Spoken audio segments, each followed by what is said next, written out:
Nel video di oggi, ragazzi, voglio farvi conoscere un prodotto decisamente molto interessante. Innanzitutto ben ritrovati, questo video dedicato come al solito alla fotografia di ritratto.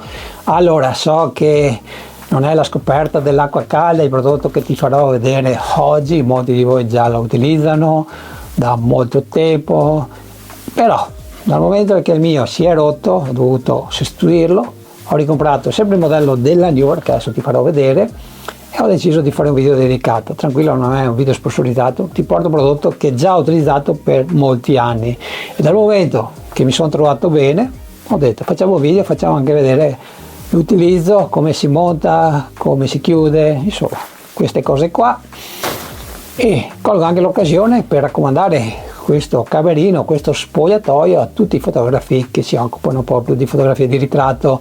È uno strumento, chiamiamolo così, molto utile, perché avere un camerino portatile ti agevola tantissimo, sia a te, ti farà perdere meno tempo e specialmente alla modella ad avere innanzitutto tutta la privacy e, come si dice, la tranquillità nel cambiare ovviamente l'abito, e lo farei, ripeto, in maniera molto veloce, quindi nessuna perdita di tempo.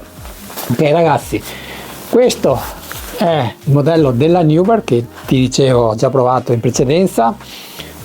Questo è l'ingombro che avrai una volta che è chiuso, praticamente è decisamente importante, il peso non è tantissimo però è ingombrante, e lo dico non per chi ovviamente non utilizza flash, ma proprio per noi, perché oltre agli stativi, oltre ai flash, l'attrezzatura fotografica, modificatori, questo diventa, lo so, una scocciatura in più, però quella cosa che ti consiglio di avere sempre con te. Magari lascia a casa qualcos'altro e porta sempre questo spogliatoio portatile. Adesso però, dal momento che fuori c'è il sole, facciamo così, usciamo e ti faccio vedere come si apre, come si installa e soprattutto come si chiude, che magari potrebbe essere per alcuni di voi la parte più complicata. Volevo dire ragazzi, perdonate per l'audio, però purtroppo Caretta ormai sta diventando vecchio e ha dimenticato i microfoni a casa, quindi sto registrando con l'audio integrato della ZV-E10 della Sony, così sentite anche come funziona quando non avete un microfono. Adesso sono abbastanza vicino, vi sentite, però quando mi allontanerò avrò dei problemi. Comunque portate pazienza, dal momento non avessi microfoni a casa, ma ne ho anche tanti, vabbè. Capita, però ultimamente capita spesso. Allora, la prima cosa che devi fare ovviamente lo togli dalla custodia, che per aprirlo è molto semplice, stai attento che lo ti arrivi proprio sul mento perché fa male, ed è già aperto. La parte diciamo più complicata l'abbiamo già fatta, lo vai ad aprire come un libro, eccolo qua. Come vedi è più alto di me, quindi siamo sui 2 metri, sono 1,87 m, questo sarà 2 metri, ok? Quindi siamo abbastanza tranquilli. Una volta fatta questa operazione prendi l'estremità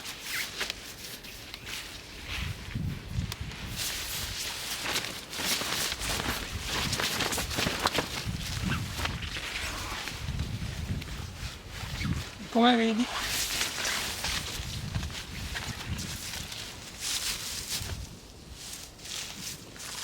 Questa operazione è già fatta, ok ragazzi? Ovviamente quando devo registrare non va tutto liscio, comunque avete visto che è abbastanza semplice.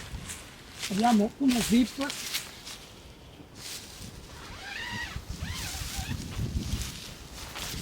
praticamente entri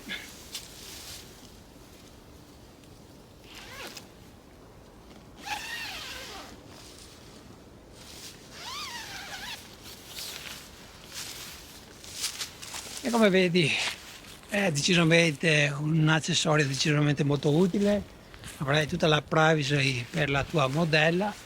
Dai, no, ovviamente non si vede ovviamente quello che succede all'interno, quindi è un accessorio che come vedi è decisamente utile.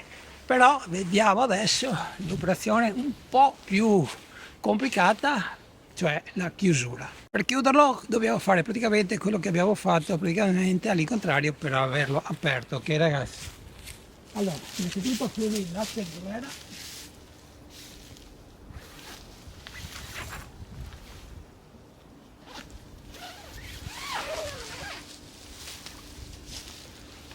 spingi dentro un angolo, puoi anche appoggiare per terra. A questo punto dobbiamo piegarlo, ci sono vari sistemi per piegarlo. Allora io ti faccio vedere quello che mi trovo meglio, che serve un po' di forza, che magari le donne faranno un po' più di fatica, però al giorno d'oggi le donne sono belle forzose. Allora io faccio così, ti faccio vedere questa operazione di spalle. Praticamente me lo porto sopra la schiena, me lo porto vicino alle gambe,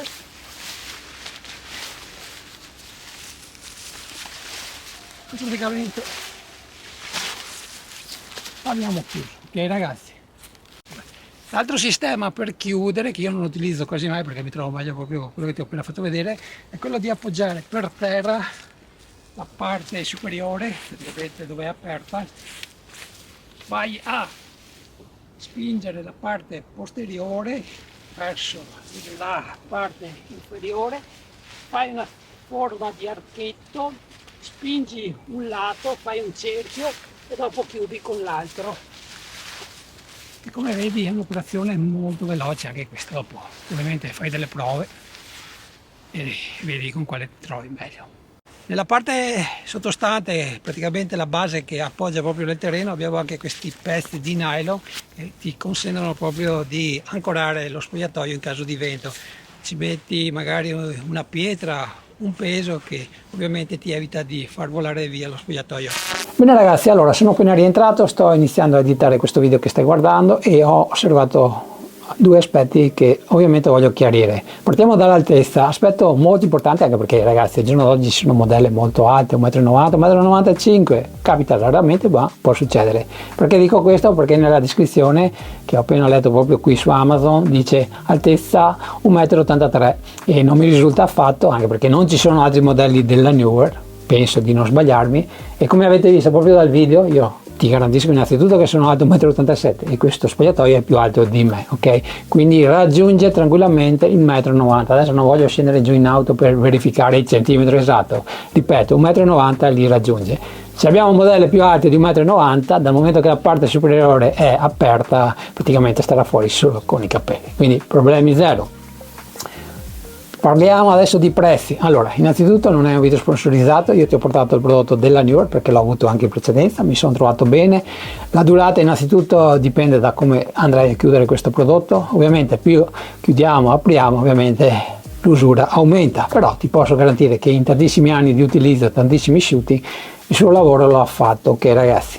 Il modello che ti ho portato io costa 59 €, se tu scrivi nella barra di ricerca di Amazon spogliatoio pieghevole portatile, ci sono anche altre aziende, dal momento che questa tipologia di spogliatoi viene costruita anche da altre aziende proprio perché viene usata moltissimo nei campeggi come doccia, come toilet, insomma ha tantissimi altri utilizzi, quindi ovviamente abbiamo più scelta. Ci sono prodotti da 25 €, 30 €, però io non li conosco. Ci ho portato un prodotto che già, ripeto, avevo testato e mi sono trovato bene. Se tra di voi in questo momento c'è qualcuno che ha comprato altri tipi di spogliatoi, si sta trovando bene, potete ovviamente scrivere il modello qui sotto nei commenti. Come ti dicevo c'è anche il modello della Decathlon, insomma dai un occhio, io ti ho portato un modello che avevo già provato. Quindi detto questo, per chiudere questo video, conclusioni, è un prodotto che ti consiglio? Assolutamente sì. Compralo, lascialo sempre in auto perché è decisamente molto utile. Non è obbligatorio, ma d'altronde neppure la ruota di scorta è obbligatoria, però quando buchiamo è decisamente molto utile. Stessa cosa per lo spogliatoio.